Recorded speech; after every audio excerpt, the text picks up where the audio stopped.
Welcome Gemini, it's your in-depth monthly horoscope for June 2024 for the Ascendant, the Sun or the Moon. Now I'm going to issue a public health warning for your sign in particular, and that is that I am going to be truthful. Now, I think you know that I'm probably referring to Jupiter and your spot on. On the screen now, I'm showing your event chart, and you can see that there's Jupiter just into your first house. It's a glorious position to have Jupiter, to be honest. It's not been with you for 12 years, and it's going to be with you through to the 9th of June 2025.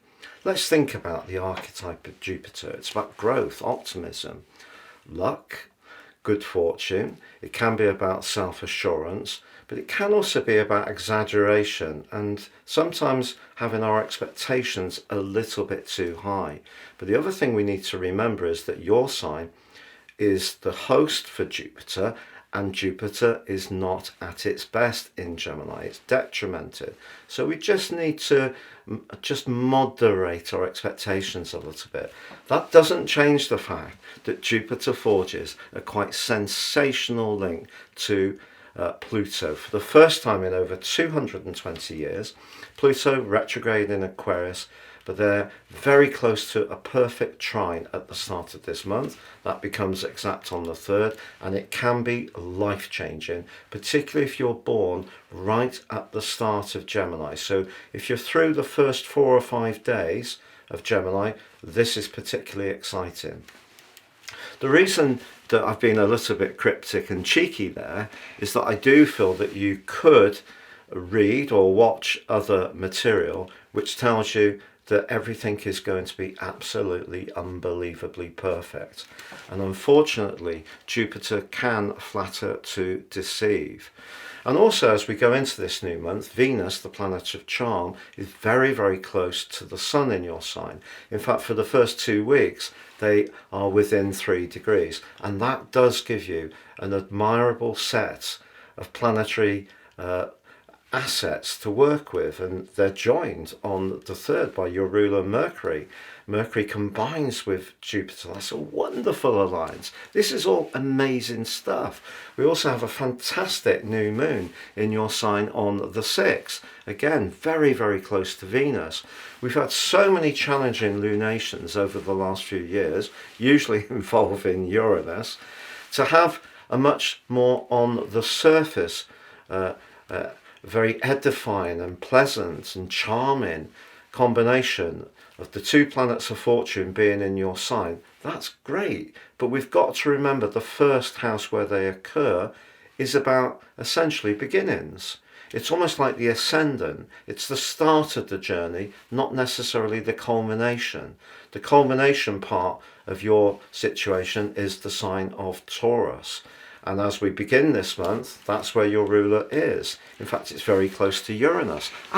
Uranus! It's been causing some mischief for Geminis, particularly over the last 5 years. Even as long ago as 5 months in 2018. That was probably quite a tricky year, to be fair. But seriously, Uranus in the 12th house is provoking and pushing and demanding attention for the parts of all of our ourselves that we don't necessarily want to look at, but especially for Gemini, because it's the 12th house. So if you have felt rather on edge at times, rather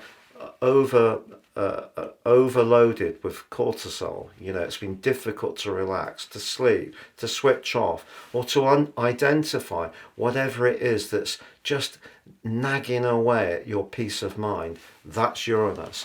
In a very positive way, over the last year, Jupiter has been evoking its rulership of Pisces, which is about faith, spirituality, growing your understanding of what makes us tick at a deeper level. And if you've really taken Jupiter into the center of your universe, the combination between the two, which peaked on the 20th, 21st, depending on where you live, in that very powerful conjunction that only occurs every 14 years, maybe a lot of things suddenly started to fall into place. But essentially, Uranus is going to be, for a little while longer, a little bit of an aggravant, but especially if you're someone who wants to live in the present and doesn't necessarily want to tune in to why things are like they are, what's the deeper patterns that go on, what do we fear, what are the things that are manifesting in our subconscious that we're not quite integrating. But if you're someone who's worked hard at bringing it all in, then for sure at the start of this month you could have a wonderful light bulb moment with Mercury there. Suddenly you can make sense of an awful lot of things. But as I say, this cluster of energy at the start of this month, wow. If you want to recast your personal identity in a fresher, more glamorous way in terms of how you feel now, so it could be a new haircut, changing your clothes, adapting your diet somehow, or you want to invest in a new business idea or creative project, you really can set something moving in a very, very potent way, which could be very lucky for you if you have the confidence to really go for it. But what I'm pushing back against is the fact that having Jupiter in your sign is going to provide a panacea for all the ills of life. And I'm sorry, I just won't do it, because I feel it raises people's hopes in a very unfair way. And that is not what I'm about. I'm about trying to be as sincere as possible through the guise of working with solar astrology. What you do have at the start of this month also is Saturn right at the top of your chart. If you're serious about working hard towards some kind of big goal or ambition, he's going to keep driving you forwards. Obviously, he does move briefly into Aries next year, but he's going to keep driving you forwards for about a year. But you also have Neptune and the Moon at the top of your chart at the start of this month. If you are dealing with anyone influential, it's vital that you manifest your ideas in a way which makes sense to them, that's clear, clean, tangible. They can see what they would get from the situation. If you are very creative or artistic, or you're someone who's a carer, a healer, a psychic, having that combination between Neptune and the Moon can see you heighten your profile throughout June for sure, because the extra individuality and confidence the clustering of energy in Gemini will give you can also work very well with those very late Piscean energies. But also Mars, the planet of thrust, desire, and also impatience, is very close to Chiron at the start of this month.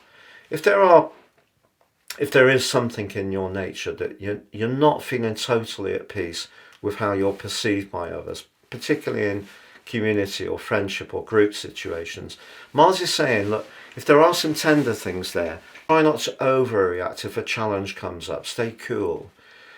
Mars is actually going to be moving into your 12th house on the 9th, and it is going to meet in a challenge with Pluto for the following week. And that can be quite an awkward encounter. But what I would say to you, when it comes to your long-term future, the 11th house, Mars is certainly going to help you. What I like about Mars in the 11th house is that it can let go a little bit of its ego. If you have to do a little bit more giving to support others, you're part of a team effort, as long as you can retain your individuality and be at the heart of things, you'll be excited.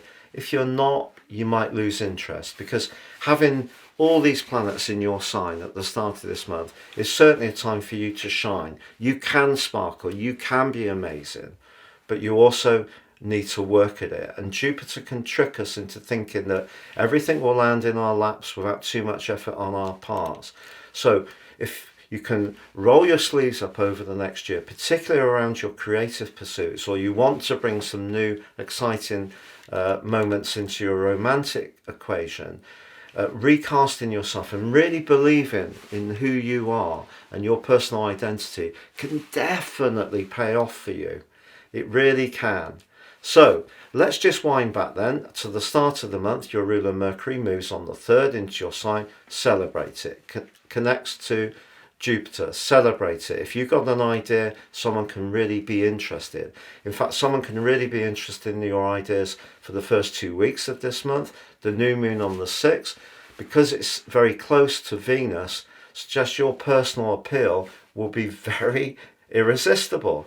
And in fact, if you're single, don't be surprised if over the following month more than one person is making tracks in your direction. You will be emanating a very alluring vibe for sure. But in week 2, this is where things reach a much more realistic phase of the month, if you like, because Saturn in your 10th house of how you connect to the world, what people in positions of influence think about you, starts to crunch away at the Sun and also Venus in your sign. And however strong your ideas are, they may start to scrutinize them in a way that could see the rivets come out if you're not really prepared for that scrutiny. So good ideas on their own are not going to be enough. You need to back it up with a firm plan, action that can create some kind of outcome for them that gives them an advantage. So, you know, if you're applying for a job, pitching for your own business, you're trying to raise your profile in some kind of way, you have to be prepared that there could be some cold analysis coming in your direction in week 2 of this month. And that's why I'm saying we do need to be realistic. But then from the 14th to the 16th, Mercury and Venus come together in a conjunction. And if you've answered the doubters, this could be the moment that they're wanted to step in and seal the deal.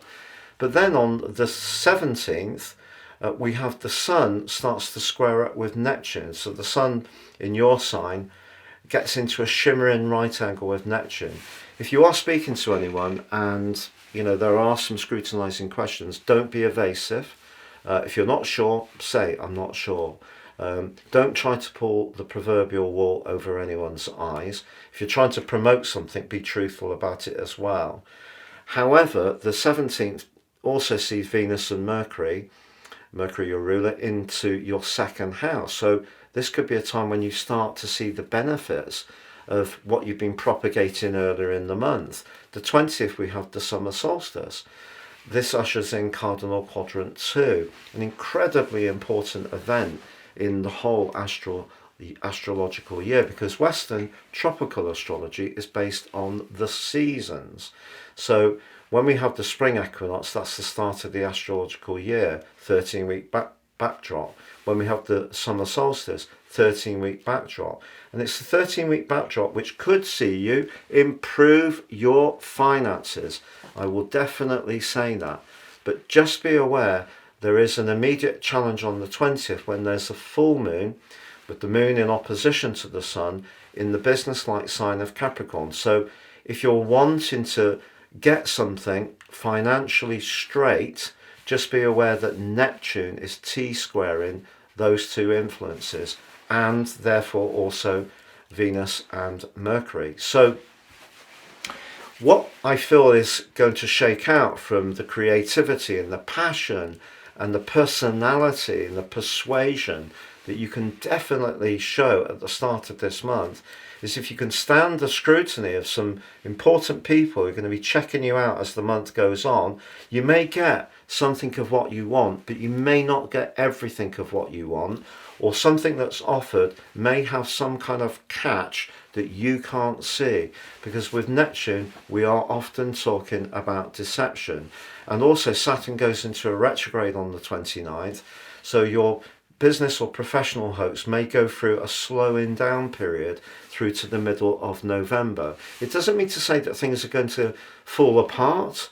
It just means you may have to apply yourself even more, because this is a 20-week period that happens every single year with the outer planets. Well, I should say that actually Saturn's an interpersonal planet along with Jupiter, but it is very much about measurement. It's about validation. It's about limitation, of course, but it can be where things get a bit cooler, a bit more serious. So you could instigate something at the start of this month. You can get something that draws a lot of attention your way. People can be absolutely enchanted by what you have to offer, but by the end of the month they're just focused on what it's worth to them, to be honest.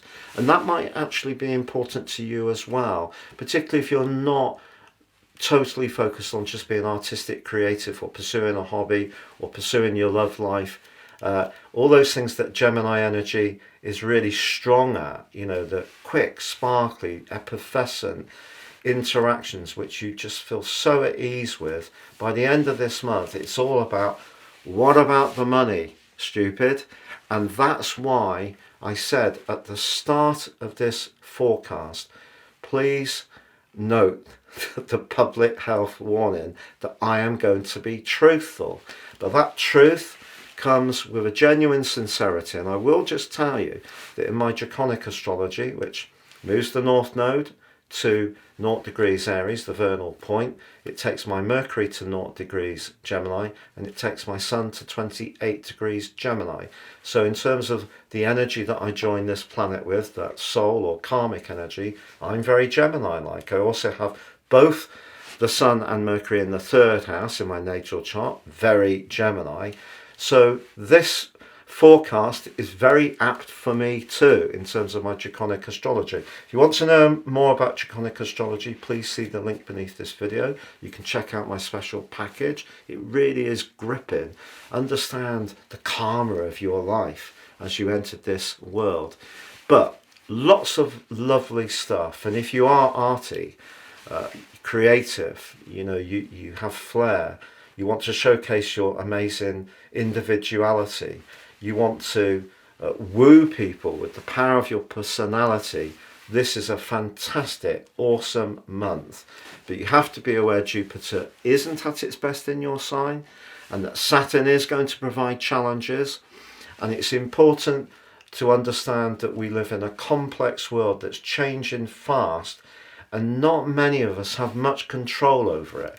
You know, we've got the big media corporations have an awful lot of power. Some people would argue it's governments, but I think it's the big media organisations that have the power. Not even publishers. You know, it's the tech companies. You know who I'm talking about. They're the people who have the power, and you know, whether it is big Chinese retailers that are trying to woo our attention and sell us lots of stuff cheap because that gives them even more control or power, or whatever it is. We live in a complex world. But if you're somebody who's got something very individualistic to say, something very special to say it. But just be aware that you need to fit into a world that sometimes can be harsh, cold, unforgiving, and really not always very conscious of talent. But if you're persistent and you really show that application and perspiration, oh my, there's loads to go for you, Gemini. Have a great month. Please remember to sub, and please remember to check out my astrology reports beneath.